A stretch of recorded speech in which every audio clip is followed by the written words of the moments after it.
Bienvenue à tous, c'est Gemini. Aujourd'hui, on va parler liquidité. Alors, on va essayer de vous relayer ce que iCity nous a enseigné. À quoi servent les liquidités et pourquoi elles ont leur importance sur le marché. Finalement, la liquidité, on pourrait associer ça à l'essence du marché.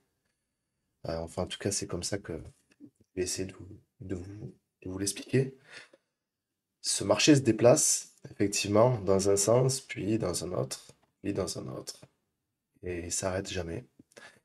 Mais en se déplaçant, il crée des zones de liquidité qui sont finalement ce que vous pourriez appeler l'order flow, mais qui finalement n'a pas son sens puisque dans ce qu'explique iCity, le price action de lui-même vous montre finalement où sont ces fameuses poches de liquidité et où repose, où devrait normalement avoir où l'intérêt de l'order flow devrait être finalement. Donc, quand ce marché se déplace ici à la hausse, et que je suis donc acheteur de ce marché, c'est-à-dire que j'ai une position qui peut être longue, je vais faire comme tout le monde, c'est-à-dire que je vais prendre ma position, admettons que j'ai acheté, que j'achète ici, ok? Je vais quand même avoir un stop ou un prix de liquidation, ok? Un prix de liquidation, c'est si j'ai 100 euros, le marché retrace de 100 euros, j'ai plus de quoi avoir de marge, je suis liquidé. Et si j'ai décidé de ne mettre que sur ces 100 euros, 50 euros sur cette position, et que mon stop ici équivaut à 50 euros, mon stop, je vais certainement le poser sous une structure ou, on va dire, le long de cette montée. Ok? Donc finalement, une fois que mon trade part bien et que je suis gagnant, je risque de déplacer ce stop. Et je vais peut-être pas rester à mon point d'entrée. Donc, où est-ce que, si je devais déplacer mon stop dans cette montée, où est-ce que je le déplacerais? Certainement que ma position elle ressemblerait à ça. Ok? Mon stop, je vais le fermer, mais mon stop serait ici maintenant, en position gagnante. Et puis je le déplacerai certainement ici. Ok? Donc finalement, il y a de l'intérêt ici, parce que c'est ici que vont reposer les stops des personnes qui ont acheté ce marché. Et, bien entendu, s'il y a de l'intérêt en dessous, le marché, lui, va se faire un plaisir de revenir prendre ses liquidités. Ok? Vous êtes une contrepartie au marché, ni plus ni moins. Il y a des gens qui ont besoin de cette liquidité pour pouvoir placer leurs ordres, et vous êtes cette contrepartie. D'accord? Mais bien entendu, comme le marché n'est pas idiot, quand il descend, il ne va pas descendre tout droit, prendre toutes les liquidités. Il va aussi créer de l'intérêt en descendant pour pouvoir revenir. Donc les sell-side liquidity sont ni plus ni moins que les stops des acheteurs et les buy-side liquidity ne sont ni plus ni moins que les stops des vendeurs, des shorters sur ce marché. Vous voyez que sur ce graphique, on a des equal low, EQL, et EQH des equal high. Alors, il se peut que vous ayez déjà entendu parler du concept de support et résistance.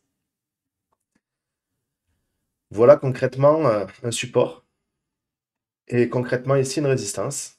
Donc qu'est-ce que j'entends par support et résistance? C'est un prix, enfin c'est un endroit où le prix a été rejeté par deux fois.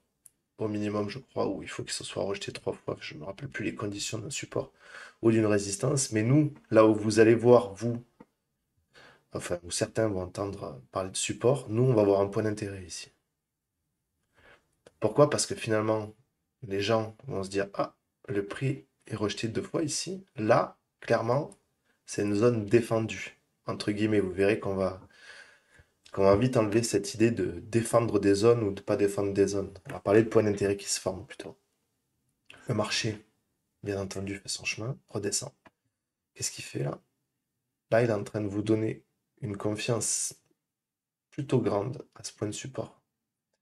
On est rejeté, on part. On met du monde à l'achat. Finalement, on vient ici. Et dans ce point d'intérêt, c'est ici que les liquidités vont être prises et c'est ici qu'on va pouvoir repartir. Et pareil en haut, on a quoi? Une zone de test, deux zones de test. On est même rejeté ici. Boum. Là, on a une résistance ici. Donc finalement, on va revenir se servir de ce point d'intérêt pour pouvoir retracer ici.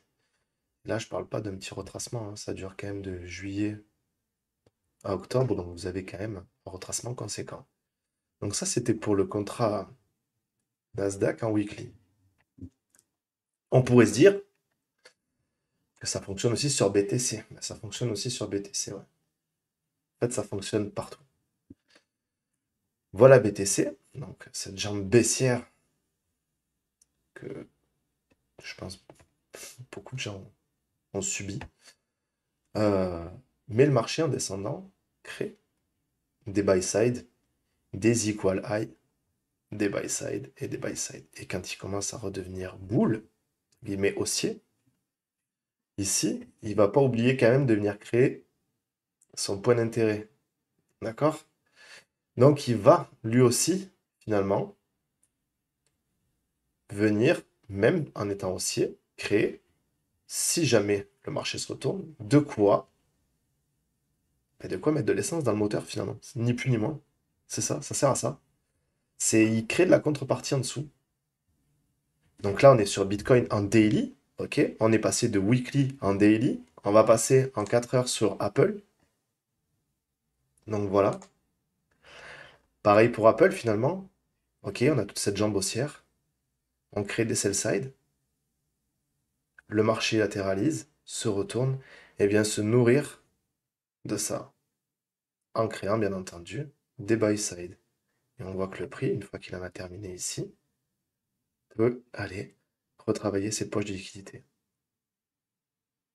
D'accord? Repassons sur NQ. De nouveau, ici, on a des sell side.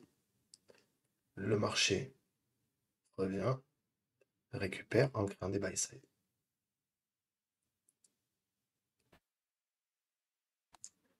Et ici, le micro,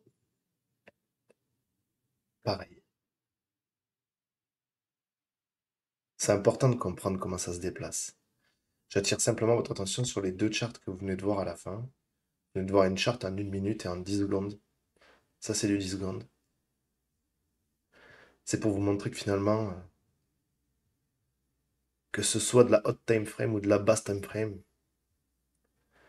on peut croire qu'ici, il y a du bruit, alors qu'ici, en fait, il se passe exactement ce qui doit se passer. Ni plus ni moins. Voilà, je vous souhaite une excellente journée à tous, et puis on se revoit très prochainement. À bientôt.